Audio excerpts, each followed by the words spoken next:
Hi,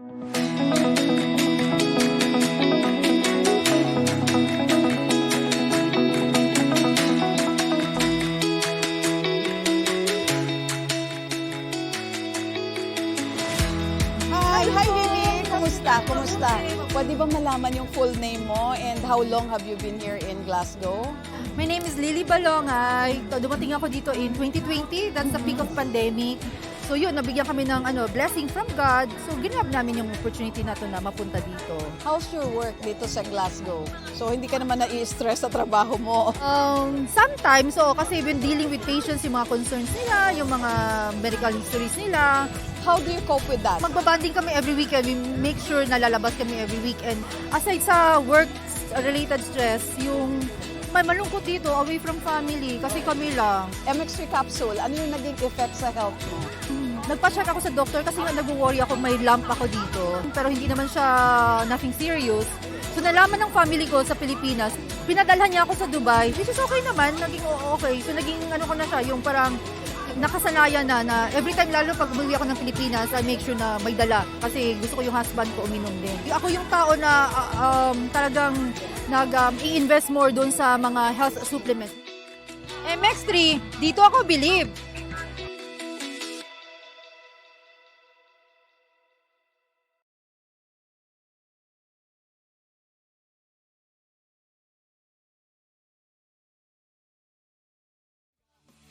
Kaibigan mo, pangga, energy ang numero uno, agad lumango na, at isigaw mo. Same, pero iba. Pag sabihin radyo, sabihin mo, energy. Ang nag-iisang girlfriend mo sa radyo, DJ Lindsay. Ang pinakamakulit na girlfriend mo sa balat ng radyo. Isang magandang morning sa inyong lahat. Ako pa rin po nag-iisang girlfriend mo sa radio. My name is Lindsay.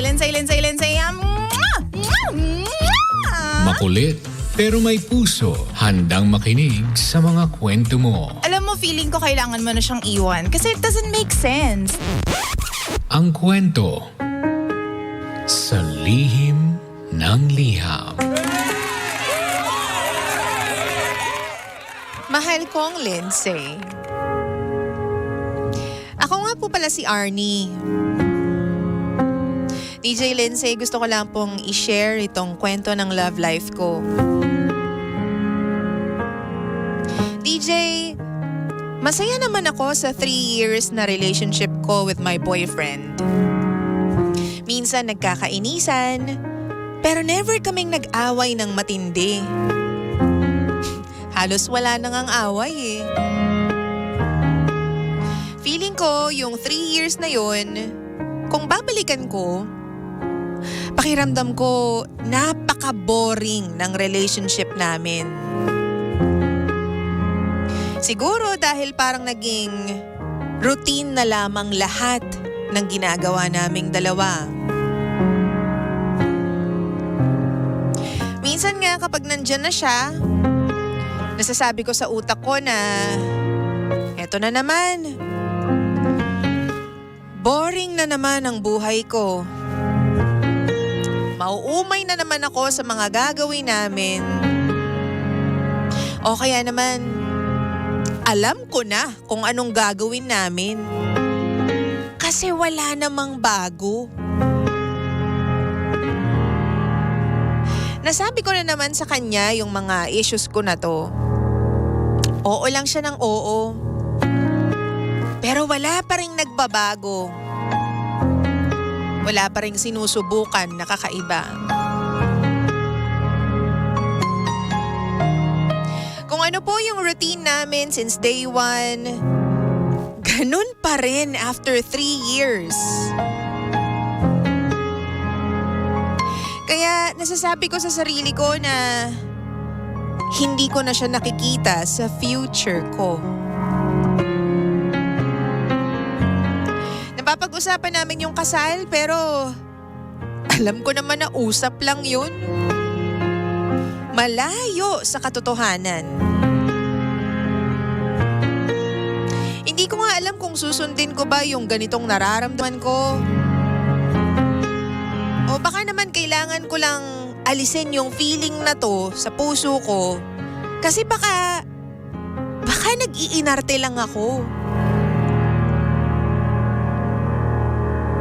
DJ Lindsay, normal po pa yung hiwalayan namin o yung dahilan ng hiwalayan ay dahil sa boring na yung relasyon? Alam ko naman po na mahal ko siya. Natatakot din kasi ako na baka sa huli pagsisihan ko yung pakikipaghiwalay sa kanya. Baka naman naghahanap lang talaga ako ng atensyon. Alam mo, sinubukan naman namin na baguhin yung takbo ng relasyon namin, pero wala. Ganito pa rin yung nararamdaman ko. DJ Lindsay, advice naman po. Ano po bang dapat kong gawin? At ano po bang dapat kong sabihin sa boyfriend ko?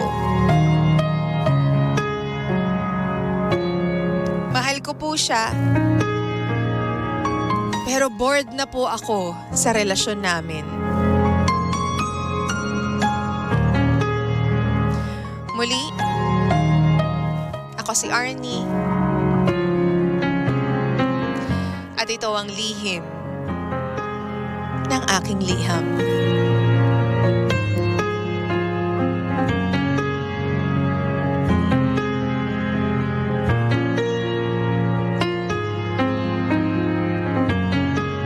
Lihim ng liham.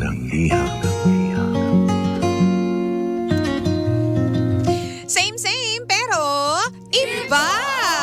Pangga, we are number 1, 6.7 Energy FM. Pangga, wag mo sabihin radyo. Sabihin mo. Energy! Ang oras natin sa buong kapuluan, 15 minutes after 9, 9:15 on the clock. Ikaw pa rin po ay nakikinig kay Lindsay. Mwah! Wow! Ang nag-iisang girlfriend mo sa radio. My name is Lindsay. Mwah! Okay Gusto mo yung parang, mwah! Parang mapapatid na yung hininga. Nakakaloka ba? Bored ka na, be? Baka naman kasi ikaw din mismo sa sarili mo, hindi ka gumagawa ng paraan para maging wild. Para magkaroon ng something different, something unique, something extraordinary sa inyong dalawa. Sa relationship ninyo, 'di ba? Ano ba naman yung paminsan-minsan, 'di ba tumulay kayo sa ilaw ng flashlight? Huwag yun ang papatayin yung ilaw, 'di ba? Kasi baka mamaya maaksidente kayong dalawa. Uy, lakas baka Raymart Santiago. Mga ganyang joke natin, 'di ba? Hindi, I mean, 'di ba, sa isang relasyon, madali lang talaga. 'Di ba tulad ng lagi nilang sinasabi, madali talaga to be in a relationship. Ang karaniwang sinasabi nila, mahirap magpasagot ng tao, mahirap magpasagot ng babae. Ang totoo, madaling magpasagot ng babae. Ang mahirap is yung kung paano mo mare-retain yung sweetness, yung excitement sa relationship ninyong dalawa. Yun naman talaga yun. Lalo na, imaginein mo 3 taon pa lang kayo magkarelasyon. 'Di ba? Ano pa kaya yung mga mag-aasawa na 20 years, 30 years, 40 years nang magkasama? Wow! 'Di ba? Okay So, sa part na yan, kailangan po natin ng advice ng mga pangga po natin, yung matagal ng kasal. Mga 10 years, 20 years ng kasal, halina po kayo. Bigyan po natin ng advice. Ito po ang ating pangga na si Arnie, okay? Facebook.com/EnergyFM1067. Nandyan po yung live ko. Punta po kayo dyan, tapos i-comment nyo po yung advice ninyo para maging, alam mo yun, mapabalik po yung colorful, 'di ba, na vibe ng relationship ni Arnie at ng kanyang boyfriend. Kasi nga po, bored na siya sa relationship nila and nandun na siya sa bingit na parang gusto niya nang makipaghiwalay doon sa kanyang boyfriend. Wow! Just because she is bored at the moment. Okay Grabe, di ba? Ang sakit naman nun. Anong rason ng pakikipag-break mo sa akin? Sabihin mo, di ba? Limbawa, yung boyfriend mo, tinanong ka, bakit makikhiwalay na tayo? Ano bang problema? Bored na ako eh. Wala nang bago sa relasyon natin. Paulit-ulit na lang. Ibig sabihin ba nun, hindi ganun katindi yung pagmamahal mo doon sa tao just because boring na, makikipaghiwalay ka na? Ouch naman yun, be. That's so ouchy. You know? Hindi dapat greater yung love ninyo para sa isa't isa. Pero sige, halina muna kayo. Basahin po natin tong comments na to. Sabi ni Marie Tony, ha. Ayaw mo ng peace of mind, no? Pag yan nagloko, ewan ko na lang if makaramdam ka pa ng boredom. Baka oras-oras nagpa-panic attack ka. Feeling ko lang. Sabi ni Marie Tony. Sabi naman po ni Empoy, ang daming pwedeng gawin para hindi ka mabored. Diba? Bakit di kayo mag-explore? Hanapin nyo kung saan yung excitement ninyo pareho. Kung wala, wag nang ituloy. Grabe naman. Sabi naman po ni Howell, being in a relationship is not only about in emotions but also a decision. Pag magsawa na kayo, mas lalo kayong magsasawa sa isa't isa. Pag mag-asawa na kayo, mas lalo kayong magsasawa sa isa't isa.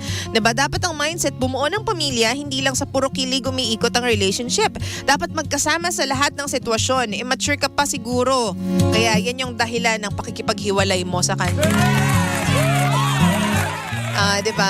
Sabi pa dito ni Pap, pag-away kayong malala para hindi kayo mabore, diba? I mean, healthy sa relationship ang away. Mabobore kayo pareho kung routine na lang at paulit-ulit na lang. Mas mararamdaman ninyo yung pagmamahal nyo sa isa't isa. Kapag nag-away kayo, tapos maayos nyo rin pareho. Base sa experience ko rin, ha? Hehe. Minsan sinasadya namin mag-away kapag feeling ko bored na ako. Pero it helps talaga. Seryoso yun. Sabi naman po ni Donna, lahat ng relasyon dumadaan sa boring stage. Pero dyan mo dapat mas patunayan at alalahanin kung bakit mo siya minamahal. Hoy! Sabi naman ni Bautista, share ko lang, since day 1 until now, ganun na ganun pa rin ang routine namin ng partner ko. Mag-uusap ng random things, magbibiroan, magtatawanan, may mga misunderstandings. Basta same lang talaga. Nasa inyong dalawa yan kung patuloy ninyong pipiliin yung isa't isa. Wow! Alam mo, so true. Sobrang totoo yun. Diba? Ito, hahanap tayo ng mga comments pa dito sa ating Facebook page, facebook.com/energyfm1067. Click live and then makikita nyo po dyan yung ating live ngayong araw na to. Sabi ni Jacqueline Candelaria, bakit ikaw mismo hindi gumagawa ng way para magkaroon ng spark and spice ang relationship nyo? Baka ikaw din may problema sa relasyon ninyong dalawa.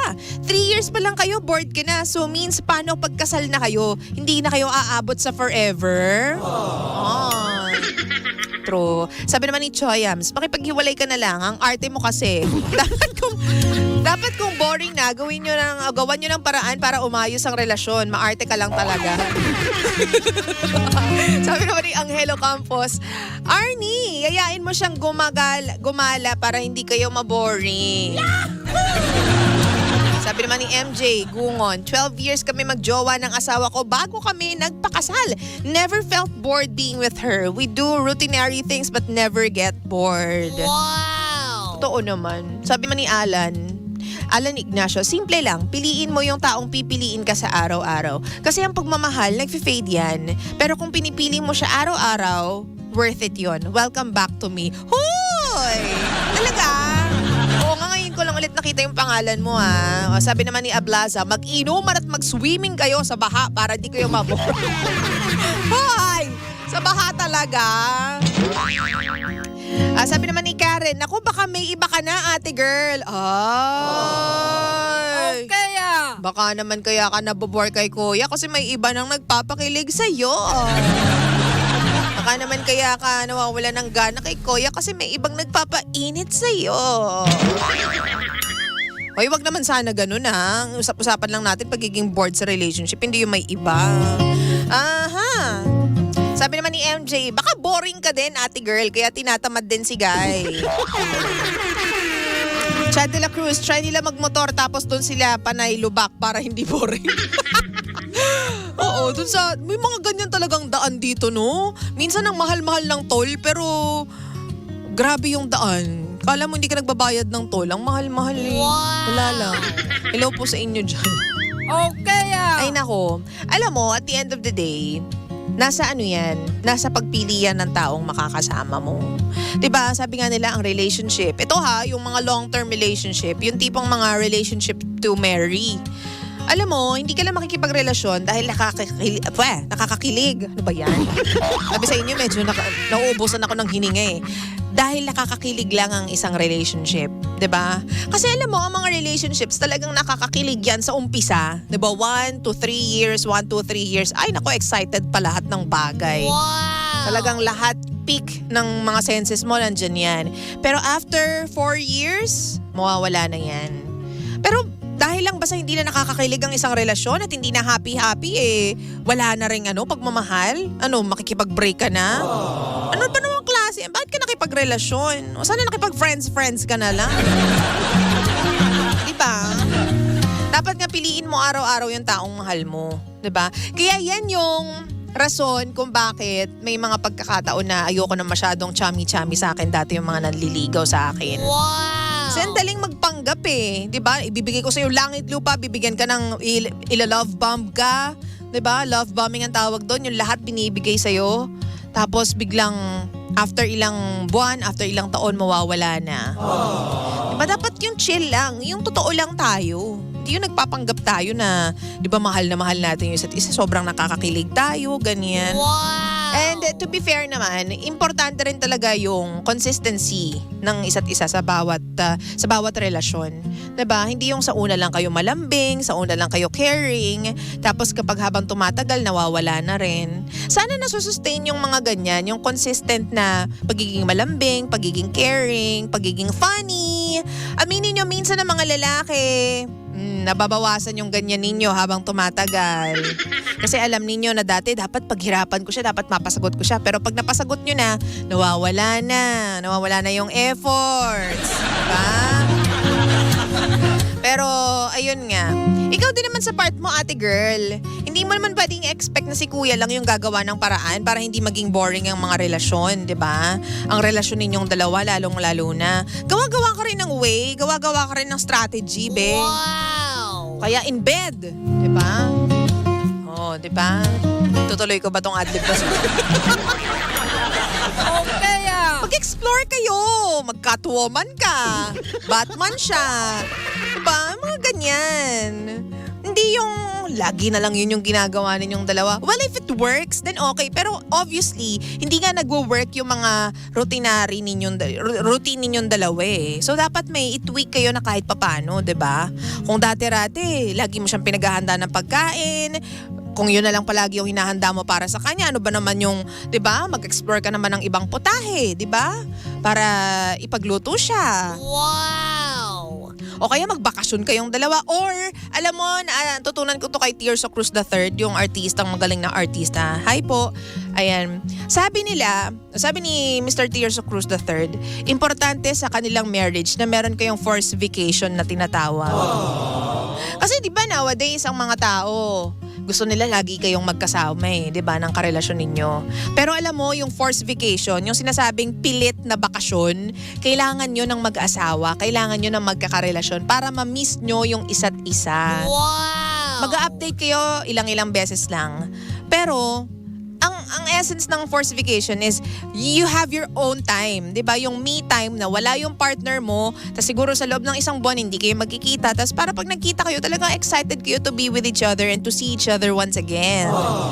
So gets mo yun? Kailangan nyo ng bawat relasyon. Para hindi nagiging boring.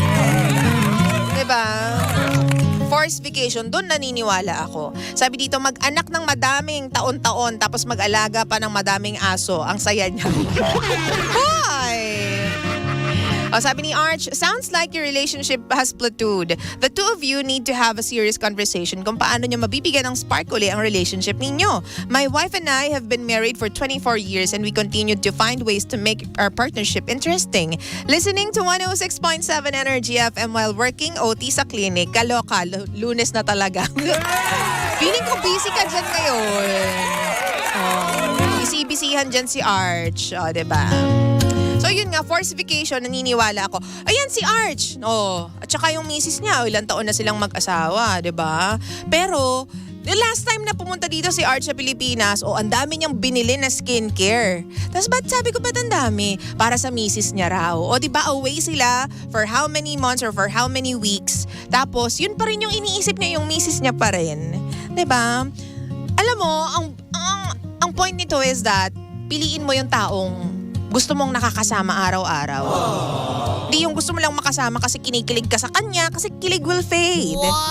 It will all go away. Pero yung pagmamahal, yung pag-ibig, yung damdamin mo para sa tao na yon, nandyan lang yan. Diba? So yun lang masasabi ko. Oo, gumawa kayo ng paraan. Kasi obligasyon nyo rin yan eh. Kung paano magiging excited kayong dalawa to see each other every day, kung paano magiging exciting and something to look forward to, yung pagkikita ninyo araw-araw, kahit pa nasa isang bahay na kayo, di ba? Don't forget to find something to laugh about. Kahit mga lang yung mababaw na mga jokes lang, kahit mga corny na jokes, 'di ba? Ang hirap kasingin sa mga tao, ang hirap patawanin. 'Di ba? Parang lagi kailangan intellectual ka para matawa ka. O para matawa siya sa mga bibitawan mong jokes. Sa totoo lang. Yan yung problema minsan. Masyadong seryoso yung ibang tao. Diba? Kaya kung ako sa inyo, yan dapat yung hindi nawawala sa relationship. Yung tatawa kayo, hahanap kayo ng bagay na pagtatawanan ninyong dalawang mag-asawa or mag-partner. It's very, very important yan. And lastly, yun nga, communicate kung ano talaga yung nararamdaman mo para kayong dalawa ay makapag-adjust sa kung anong issues or kung anong problema ninyo. Diba? Dapat open kayo sa isa't isa.